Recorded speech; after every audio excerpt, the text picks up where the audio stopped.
नमस्कार साथियों, मेरा नाम है योगेश्वर। आप देख रहे हैं द पैराडाइज एकेडमी। तो आज हम पढ़ने जा रहे हैं अलाउद्दीन खिलजी। खिलजी वंश में कल हमने पढ़ा था जलालुद्दीन खिलजी, और आज हम पढ़ेंगे अलाउद्दीन खिलजी। अलाउद्दीन खिलजी जलालुद्दीन खिलजी का भतीजा और दामाद था। ये मैंने आपको बताया था पिछले वीडियो में, तो उसी के बारे में आज हम पढ़ेंगे। ठीक, अलाउद्दीन खिलजी। अलाउद्दीन खिलजी।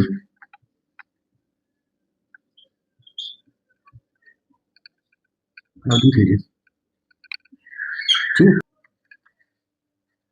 तो हम चर्चा करेंगे कि ये राजगद्दी इसको कैसे मिली, ये सत्ता में कैसे आया, इसने दिल्ली की सत्ता कैसे हटाई। इसने अपने चाचा, अपने जो ससुर है जलालुद्दीन खिलजी, उसकी हत्या करके वो दिल्ली की गद्दी को इसने हासिल किया। मैंने आपको बताया था कि इसने जो दक्षिण का एक राज्य था देवगिरी, वहां पर इसने आक्रमण किया था और वहां से इसको अथाह पैसा मिला था। उस पैसे से इसने सेना इकट्ठा की, और उस सेना के बाद जब ये जलालुद्दीन को पता चला तो जलालुद्दीन से मिलने गया, तो इसने वहीं उसकी हत्या कर दी। और वो जो कटा हुआ सिर था इसके चाचा का, जलालुद्दीन खिलजी का, ये सिर लेकर दिल्ली पहुंचा। दिल्ली की जनता को इसने सिर लेकर घूम रहा था और लोगों को सिक्के बांट रहा था, सोने की असरफियां बांट रहा था। ऐसा क्यों? अब इसकी साइकोलॉजी को समझिए। दिल्ली की जनता कि तुम सुल्तान का सिर काट कर लाए हो, तो खुश तो नहीं होगी। तो उनको अपने पक्ष में करने के लिए अलाउद्दीन खिलजी ने सोने की असरफियां बांटी। रस्ते जा रहे हैं, एक हाथ में सिर है सुल्तान का, दूसरे हाथ से असरफियां फेंक रहे हैं। अब माहौल समझ लीजिए अपने आप। और इसने अपना जो राज्याभिषेक है उसी दिन किया जिस दिन इसने जलालुद्दीन खिलजी की हत्या की। और इसने अपने आप को 1296 में इसने जिस दिन इसने जलालुद्दीन खिलजी की हत्या की थी, उसी दिन बलबन के लाल किले में, दिल्ली के समीप ये सीरिया के क्षेत्र है, वहां पर बलबन का किला था। तो वहां पर बलबन के किले में इसने खुद का राज्याभिषेक, राज्यारोहण किया। ठीक है। अब चूंकि सुल्तान को मार के दिल्ली में एंटर हुए, तो उसकी गद्दी हासिल की। तो अब इन्होंने क्या करा? पहला तो मैंने आपको बताया, जनता को समर्थन में लेने के लिए इन्होंने, अलाउद्दीन खिलजी ने सोने के सिक्के बांटे, पहली चीज। दूसरी चीज, सरदारों को, जो जलालुद्दीन के पक्ष वाले सरदार थे, उनके समर्थक थे, उनको अपने पक्ष में करने के लिए उनको पैसे दिए, उनको खरीदा। ठीक है, ताकि वो विद्रोह ना करें। एक बार में चीजें नहीं समझ पाएंगे हम, इसलिए उनको अपने पक्ष में कर लिया।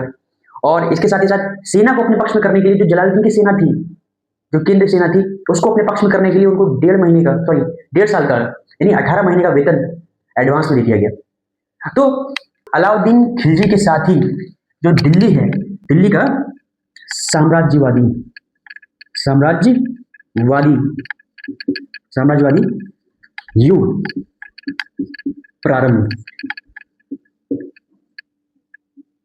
समझिए आप इसका मतलब। अभी तक क्या चल रहा था? गुलाम वंश कुतुबुद्दीन ऐबक से प्रारंभ हुआ था। उसने गौरी के साम्राज्य को संभाल के रखा जैसे तैसे। इल्तुतमिश के समय भी वही हो रहा था। बलबन रजिया के समय भी वही हो रहा था। आंतरिक कलह चल रही थी। बलबन के समय भी वही हुआ। बलबन ने कुछ ज्यादा विजय नहीं की थी उसने, और साम्राज्य को बढ़ाने की कोशिश नहीं की। लेकिन जो अलाउद्दीन जो था, अलाउद्दीन के समय में जो पहली बार दिल्ली सल्तनत में पहली बार ऐसा सुल्तान ऐसा आया जो साम्राज्य के विस्तार की बात कर रहा है, उसने विस्तार किया। और अलाउद्दीन खिलजी पहला ऐसा शासक था दिल्ली सल्तनत का जिसने दक्षिण विजय की, दक्षिण भारत की जो विजय है उनमें अपना योगदान दिया, उनको बढ़ाया। ठीक है। ये साम्राज्यवादी युग प्रारंभ होता है कब से? 1296 से 1316 ईस्वी। ठीक है, ये है।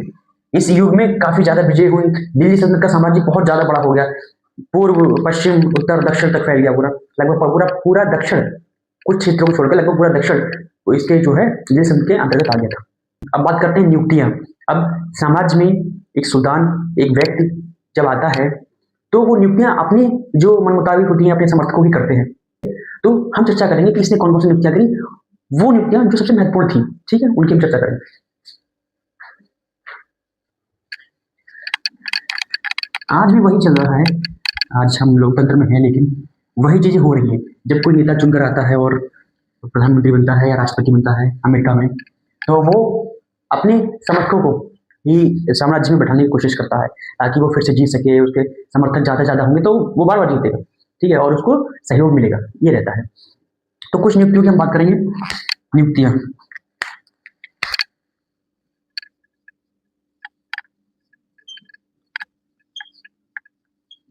नियुक्तियां,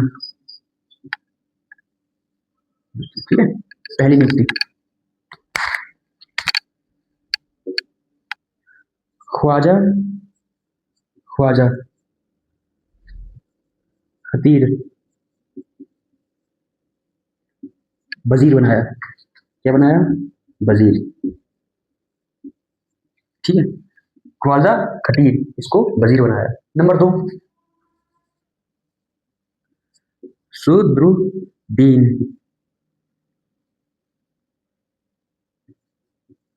सुदरुद्दीन आरिफ सुदरुद्दीन आरिफ इसको बनाया गाजी, दिल्ली का गाजी, ठीक है। और ये इसकी आप जान लीजिए ये मित्र था, ये मित्र था सुल्तान का, ये सुल्तान का मित्र था, ठीक है। ये एकमात्र ऐसा व्यक्ति था सुदरुद्दीन आरिफ, ये एकमात्र ऐसा व्यक्ति था दिल्ली का गाजी, एक ऐसा व्यक्ति था जो सुल्तान को सलाह दे सकता था और सुल्तान जिसकी सलाह मानता था। वरना निरंकुश राजतंत्र था जो बलबन ने जैसा स्थापित किया था, तो बीच में वो संतुलन बिगड़ा, ठीक है, बलबन के मरने के बाद। लेकिन अलाउद्दीन के समय फिर से जो दिल्ली सल्तनत का निरंकुश राजतंत्र है अपने चरम पर पहुंच गया, उतना उससे कहीं ज्यादा जो बलबन के समय था उससे भी कहीं ज्यादा। तो कोई भी अधिकारी, कोई भी मंत्री, कोई भी व्यक्ति सुल्तान को सलाह नहीं दे सकता था, ठीक है। वो बिल्कुल नील थे, नील बटे सन्नाटा। लेकिन एक व्यक्ति था काजी, ये जो सुल्तान का मित्र था यही उसको सलाह दे सकता था सही गलत की, और सुल्तान सुनता भी था। दोस्त होते ही ऐसे हैं, लोग सुन लेते हैं। नंबर 3 नुसरत खां। नुसरत खां, ये नुसरत खां कौन था? ये नुसरत खां सुल्तान का भतीजा, सुल्तान का भतीजा, ठीक है, ये भतीजा था। और इसको कौन सा पद दिया गया? इसको पद दिया गया था कोतवाल। कोतवाल आप समझ पा रहे होंगे, ये जो पुलिस होते हैं, पुलिस का जो प्रधान होता है वो कोतवाल कहलाता है। नंबर 4 जफर खां। जफर खां, जफर खां को सुरक्षा मंत्री, सुरक्षा मंत्री। इसके कुछ सेनापति थे, इसके सेनापति थे, एक सेनापति नहीं था, कई सेनापति थे, जिनने इसकी जो विजय होती हैं उनको पूर्ण करने में योगदान दिया। असल में कहें तो वो सारी जो इसकी विजय इसके नाम पर है, वो सारी विजय इसके नेतृत्व में हुई, लेकिन वो सारी विजय इसके सेनापतियों ने की। क्योंकि ये सुल्तान है तो सारा क्रेडिट इनको ही मिलेगा, ठीक है। सेनापति, सेनापति पहला उलूग खां, उलूग खां। नंबर 2 ये उसका भाई था, ये सुल्तान का भाई है। दूसरा नुसरत खां, ये इसका भतीजा है। नंबर 3 अल्प खां, अल्प खां। नंबर 4 जफर खां। सेनापति वो होते हैं जो युद्ध के समय सेना का नेतृत्व करते हैं, ठीक है। वो कोई भी हो सकता है, जरूरी नहीं कि सेनापति एक अलग से पद हो। इनमें से भी जो व्यक्ति हैं, जैसे आप देख रहे होंगे जफर खां, ये सुरक्षा मंत्री, लेकिन ये सेनापति भी करता था सेना का, ठीक है। कई सारे युद्धों में इसने सेनापति किया, ठीक है। नंबर 5 अला उल मुल्क, अला उल मुल्क।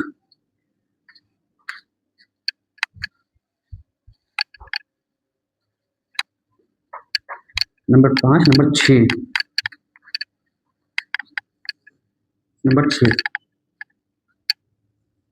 मलिक फखरुद्दीन, फखरुद्दीन, ठीक है, मलिक फखरुद्दीन। नंबर 7 और जो सबसे महत्वपूर्ण है काफूर। इसका नाम तो आपने सुना होगा अगर अलाउद्दीन के बारे में थोड़ा सा ही पढ़ा है। मलिक काफूर, ये मलिक काफूर जो है, जो अलाउद्दीन के नाम जो सबसे बड़ी उपलब्धि हासिल होती है वो होती है दक्षिण भारत की विजय, और उसका जो क्रेडिट है वो जाता है मलिक काफूर। एक कन्वर्टेड हिंदू था, एक कन्वर्टेड हिंदू, सॉरी कन्वर्टेड मुसलमान, ये पहले हिंदू हुआ करता था, ये कन्वर्ट होकर मुसलमान बना था और बहुत ही बहादुर था। ठीक है, ये कुछ सेनापति हैं जो प्रमुख हैं, वो इसके सेनापति थे। विद्रोह,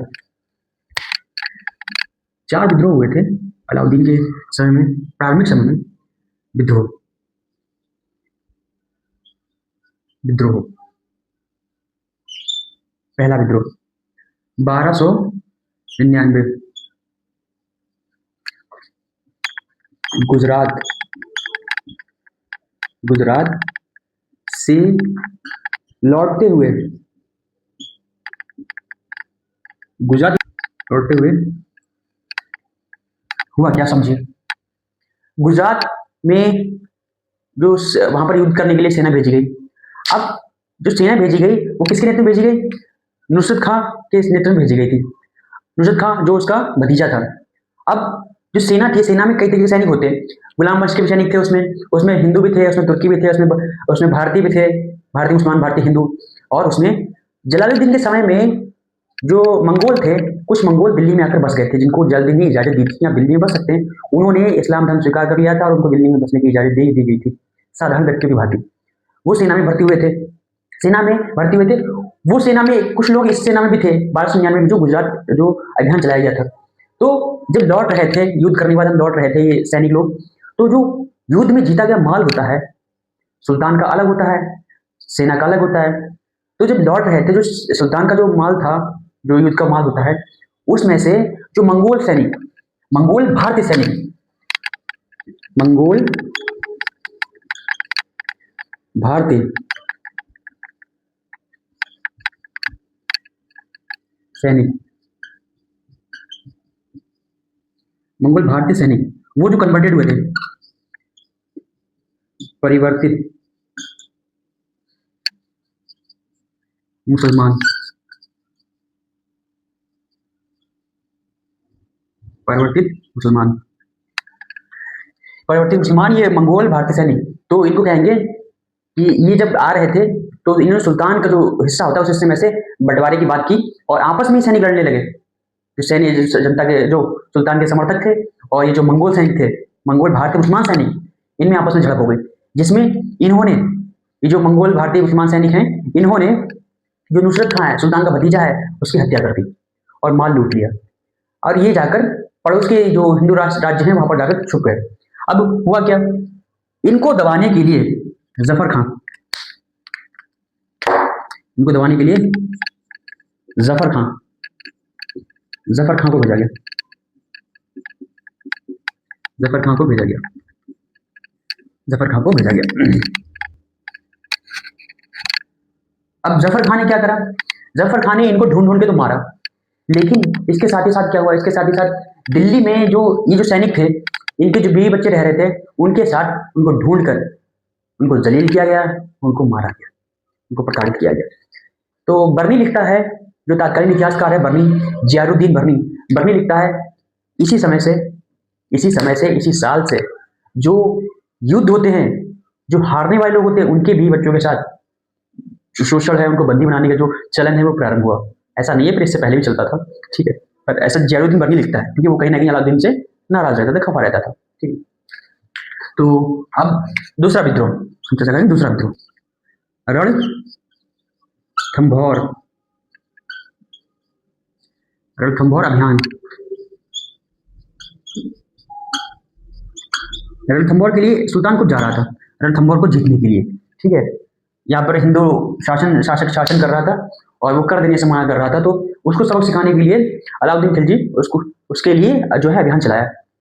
अब रास्ते में, रास्ता लंबा होता है, सीधे युद्ध करने के लिए जा रहे तो एक दिन में नहीं पहुंच जाते, तो सुल्तान ने रास्ते में शिकार की बात की, उसको शिकार करना था। शिकार करने के लिए वो पहुंचा, तो शिकार जहां करने पहुंचा तो वहां सेना लेकर कभी पहुंचते हैं, वहां पर जो इसका भतीजा था, इसके एक अन्य भतीजे अकद खां, क्या नाम है, भतीजा, भतीजा, भतीजा अकद खां, अकद खां,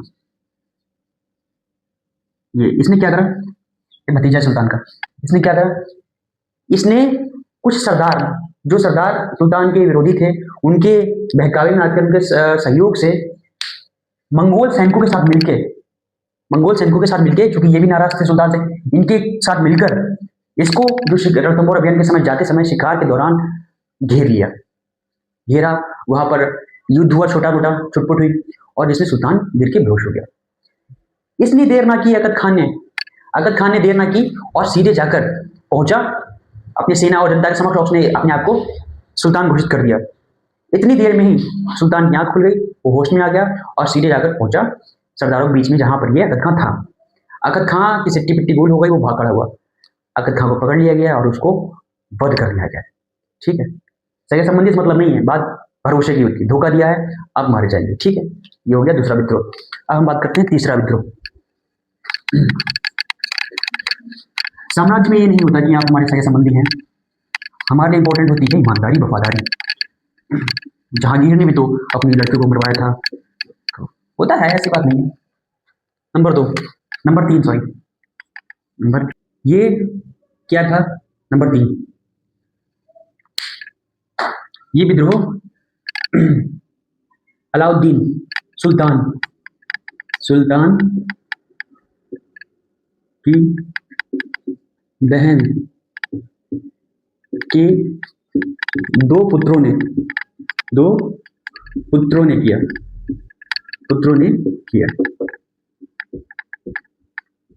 फिर सगे संबंधी आ गए, ये बड़ा दुख देता है। अब समझिए, इसमें से दोनों को, ऐसा नहीं कि अलाउद्दीन खिलजी के खिलाफ जो उसके सगे संबंधी विद्रोह कर रहे हैं तो उसको उसने कुछ दिया नहीं है, ऐसा नहीं है। जो अकद खां था उसको भी सूबेदार बनाया गया था, और इसके अलावा इसमें हम बात करें, ये देखिए मलिक उमर, ये बदायूं का सूबेदार। अब बताइए, ये बदायूं का सूबेदार है, बनाया तो सुल्तान नहीं है, ठीक है, फिर भी विद्रोह कर रहे हैं। ठीक है, नंबर 2, ये एक हो गया मलिक उमर। दूसरा नंबर 2, मंगू खां, ये अवध का सूबेदार, इसको अवध का बनाया था सूबेदार सुल्तान ने, अवध का सूबेदार, अवध वर्तमान लखनऊ। ठीक, अब बताइए, बनाया तो इनको सुल्तान ने, अपने आप तो नहीं बैठ जाएंगे गद्दी पे, या जलालुद्दीन कब्र से निकल कर तो इनको नहीं बनाया सूबेदार, सुल्तान ही बनाया, लेकिन फिर भी इन्हें विद्रोह किया, इनको भी दमन कर दिया गया, इनका दमन किया गया और इन दोनों की हत्या कर दी गई। बहन के बेटे कोई बात नहीं, लेकिन इन्होंने गद्दारी की है, ठीक है, सुल्तान के खिलाफ, इसलिए इनको मार दिया गया। नंबर 4,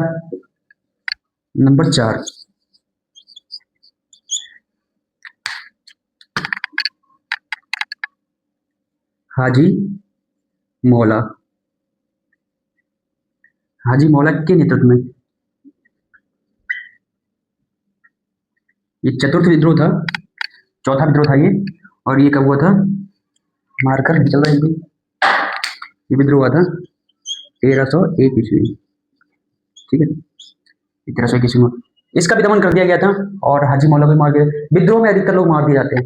ये 4 विद्रोह हुए थे जिनको सुल्तान ने सफलतापूर्वक दमन कर दिया। ठीक, लेकिन सिर्फ विद्रोह को दमन करना ही सब कुछ होता है? सुल्तान समझदार था। सुल्तान ने इन विद्रोह के समाप्त होने के बाद बैठकर मंथन किया, सलाह मशवरा किया, ये जानने का प्रयास किया कि विद्रोह हो क्यों रहे। तब विद्रोह का कारण पता चला, तो विद्रोह के हम कारण जानेंगे। ठीक है, विद्रोह के कारण, आपको क्या लगता है विद्रोह के क्या कारण हो सकते हैं? कमेंट करके बताइए, आपको क्या लगता है? अगर आप सुल्तान होते और अगर विद्रोह हो रहे हैं तो आपको क्या लगता है, क्यों विद्रोह हो रहा है, क्या मूल कारण क्या हो सकते हैं? ठीक है, विद्रोह के कारण पता नहीं क्या हो गया, मार्कर नहीं चल रहा, इतने सारे मार्कर, एक भी मार्कर नहीं चल रहा। विद्रोह के कारण, पहले से व्याप्त असंतोष,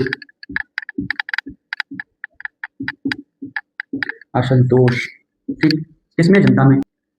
शराब पीना, दावतें करना,